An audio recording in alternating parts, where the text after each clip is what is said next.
Assalamualaikum warahmatullahi wabarakatuh. Perkenalkan, nama saya Ahmad Ma'ruf dengan NIM 200631100072 dari kelas 4B atau Luring 1 Pendidikan Informatika. Di sini saya akan memenuhi tugas teknik animasi yaitu modul 1. Yaitu modul 1 dengan judul prinsip dasar komunikasi dan animasi, dan untuk tugasnya yaitu di halaman paling bawah. Nah, ini untuk instruksi tugasnya yaitu berikan contoh 12 prinsip dasar animasi. Penugasan dilakukan dengan membuat video penjelasan tentang contoh 12 prinsip dasar animasi. Video dikumpulkan dengan mekanisme berikut. Jadi diunggah ke YouTube ya, terus linknya nanti dikumpulkan di kolom Google Classroom. Jadi langsung saja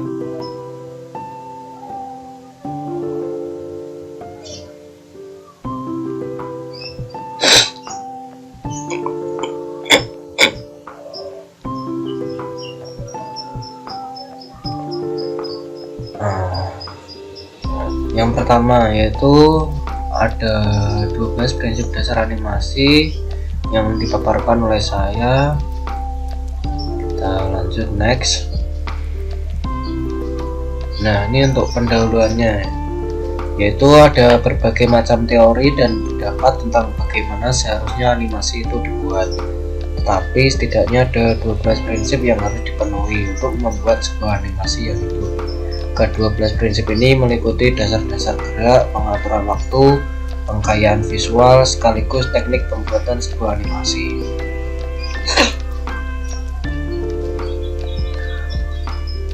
Yang pertama ada solid drawing, menggambar sebagai dasar utama animasi, memegang peranan yang signifikan dalam menentukan baik proses maupun hasil sebuah animasi, terutama animasi klasik. Seorang animator harus memiliki kepekaan terhadap anatomi, komposisi, berat, keseimbangan, pencahayaan, dan sebagainya yang dapat dilatih melalui serangkaian observasi dan pengamatan, di mana dalam observasi itu salah satu yang harus dilakukan adalah menggambar. Meskipun kini peran gambar yang dihasilkan sketsa manual sudah bisa digantikan oleh komputer, tetapi dengan pemahaman dasar dari prinsip menggambar akan menghasilkan animasi yang lebih peka.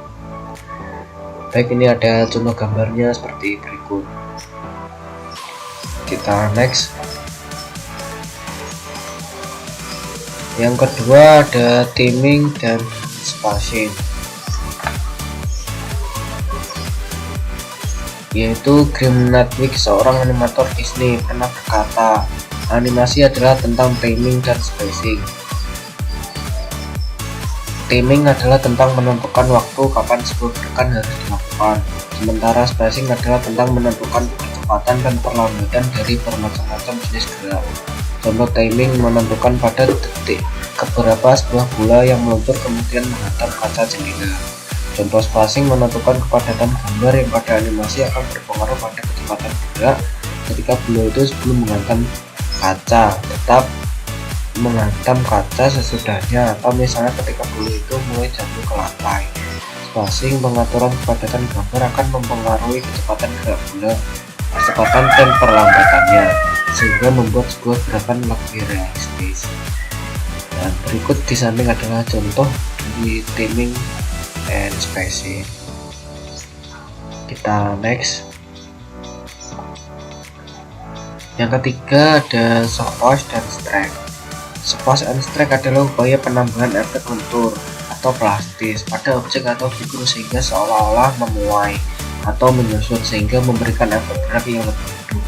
Penerapan squash and strike pada figur atau benda hidup, misal manusia, binatang, kreatus, akan memberikan enhancement sekaligus efek dinamis terhadap gerakan atau aksi tertentu.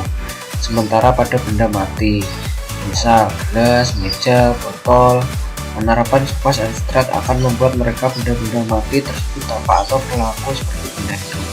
Contoh pada benda mati, ketika sebuah bola dilemparkan. Pada saat bola menyentuh tanah, maka dibuat seolah-olah bola yang semula bentuknya bulat sempurna menjadi sedikit lebih horizontal. Meskipun nyatanya keadaan bola tidak selalu demikian, hal ini memberikan efek pergerakan yang lebih dinamis dan hidup. Contoh pada benda hidup, sinergi bisep dan trisep pada manusia. Pada saat lengan ditarik seperti gerakan mengangkat batu, maka akan terjadi kontraksi pada otot bisep sehingga nampak memuai. Hal inilah yang disebut soft voice pada animasi, sedangkan straight nampaknya ketika dilakukan gerakan sebaliknya, seperti gerakan menurunkan lengan, bisep akan nampak menyusut. Baik, ini adalah contoh gambar dari soft voice dan strike. Kita next. Yang keempat ada anticipation. Anticipation boleh juga dianggap sebagai persiapan atau awalan gerak atau ancang-ancang. Seseorang yang bangkit dari duduk harus membungkukkan badannya terlebih dahulu sebelum benar-benar berdiri. Ada gerakan memukul sebelum tangan maju, harus ada gerakan mundur dulu dan sejenisnya. Baik, ini ada contoh gambar berikut. Nah, kita lanjut next. Yang kelima ada slow mo in and slow mo out. Sama seperti spacing yang berbicara tentang akselerasi dan deselerasi. Slow in dan slow out menegaskan kembali bahwa setiap gerakan memiliki kecepatan dan perlambatan yang berbeda-beda. Slow in terjadi jika sebuah gerakan diawali secara lambat kemudian menjadi cepat. Slow out terjadi jika sebuah gerakan yang relatif cepat kemudian melambat. Contoh dalam gerakan misalnya mengambil gelas, tangan akan memiliki kecepatan yang berbeda ketika sedang akan menjamah gelas dengan ketika sudah menyentuhnya. Ketika tangan masih jauh dari gelas, tangan akan bergerak lebih cepat.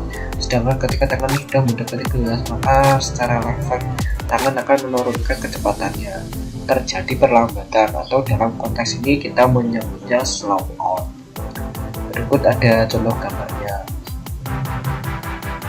Baik, kita lanjut next. Yang keenam ada arts. Dalam animasi, sistem pergerakan tubuh pada manusia, binatang atau makhluk lainnya bergerak mengikuti pola atau jalur maya yang disebut arts. Hal ini memungkinkan mereka bergerak secara semu dan lebih realistik karena pergerakan mereka mengikuti suatu pola yang berbentuk lengkung, termasuk lingkaran, elik, atau parabola. Pola gerak semacam inilah yang tidak dimiliki oleh sistem pergerakan mekanik atau robotik yang cenderung patah-patah. Berikut contoh untuk gambarnya. Kita next. Yang ketujuh ada secondary action. Secondary action adalah gerakan-gerakan tambahan yang dimaksudkan untuk memperkuat gerakan utama supaya sebuah animasi tampak lebih realistik. Secondary action tidak dimaksudkan untuk menjadi pusat perhatian sehingga mengaburkan atau mengalihkan perhatian dari gerakan utama. Kemunculannya lebih berfungsi memberikan emphasis untuk memperkuat gerakan utama. Contoh, ketika seseorang sedang berjalan, gerakan utamanya tentu adalah melangkahkan kaki sebagaimana berjalan seharusnya, tetapi seseorang animator bisa menambahkan secondary action untuk memperkuat kesan hidup pada animasinya. Misalnya sambil berjalan, seorang figur atau karakter animasi mengayun-ayunkan tangannya atau bersiul-siul. Gerakan mengayun-ayunkan tangan dan bersiul-siul inilah secondary action untuk gerakan berjalan. Baik, inilah contoh dari gambar secondary action. Kita next. Follow through and overlapping action. Poin ke-8. Follow through adalah tentang bagian tubuh tertentu yang tetap bergerak meskipun seseorang telah berhenti bergerak. Misalnya, rambut yang tetap bergerak sesaat setelah berhenti berlari. Overlapping action secara mudah bisa dianggap sebagai gerakan saling silang. Maksudnya adalah serangkaian gerakan yang saling mendahului. Overlapping. Pergerakan tangan dan kaki ketika berjalan bisa termasuk di dalamnya. Berikut adalah contohnya. Contoh gambarnya. Ada follow through and overlapping action. Kita next. Baik, untuk poin ke-9 yaitu strike ahead action and pose to pose. Dari sisi resource dan pengerjaan ada dua cara yang bisa dilakukan untuk membuat animasi. Yang pertama adalah straight ahead action, yaitu membuat animasi dengan cara seorang animator menggambar satu frame by frame dari awal sampai selesai seorang diri. Teknik ini memiliki kelebihan kualitas gambar yang konsisten karena dikerjakan oleh satu orang saja, tetapi memiliki kekurangan waktu pekerjaan yang lama. Yang kedua adalah post to post, yaitu pembuatan animasi oleh seorang animator dengan cara menggambar hanya pada keyframe tertentu saja. Selanjutnya in between atau interval antar keyframe digambar atau dilanjutkan oleh asisten atau animator lain. Cara yang kedua ini lebih cocok diterapkan dalam industri karena memiliki kelebihan waktu pekerjaan yang relatif lebih cepat karena melibatkan lebih banyak sumber daya. Baik, ini ada contoh untuk straight ahead action dan post to post. Kita next untuk poin ke-10, yaitu staging. Seperti halnya yang dikenal dalam film atau teater, staging dalam animasi juga meliputi bagaimana lingkungan dibuat untuk mendukung suasana atau mood yang ingin dicapai dalam sebagian atau keseluruhan scene. Berikut adalah contoh gambarnya dari staging. Kita next poin ke-11, yaitu appeal berkaitan dengan keseluruhan look atau gaya visual dalam animasi, sebagaimana gambar yang telah menelurkan banyak gaya animasi dan beranimasi juga memiliki gaya yang sangat beragam. Sebagai contoh, Anda tentu bisa mengidentifikasi gaya animasi buatan Jepang dengan hanya melihatnya sekilas.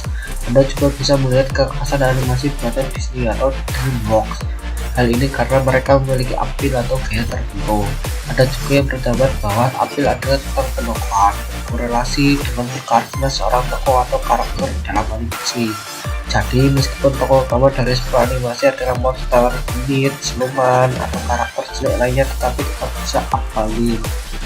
Berikut adalah contohnya, contoh gambarnya, yaitu dari Toy Story ini. Kita next, yaitu poin terakhir, poin ke-12, ada exaggeration. Exaggeration adalah upaya untuk mendramatisir sebuah animasi dalam bentuk rekayasa gambar yang bersifat hiperbolis, dibuat untuk menampilkan ekstremitas, ekspresi tertentu, dan lazimnya dibuat secara komedik. Banyak dijumpai di film-film animasi sejenis Tom and Jerry, Donald Duck, Doraemon, dan sebagainya. Contoh: 1. Bola mata Tom yang melompat keluar karena kaget. 2. Muka Donald yang membara ketika marah. 3. Air mata Nobita yang mengalir seperti air terjun ketika menangis. Ini ada contoh gambar dari exaggeration. Baik, next. Baik, sudah selesai ya untuk penjelasan dari 12 prinsip dasar teknik animasi. Kurang lebihnya saya mohon maaf apabila ada tutur kata atau ucapan saya, sikap saya yang kurang berkenan, saya minta maaf. Terima kasih. Wassalamualaikum warahmatullahi wabarakatuh.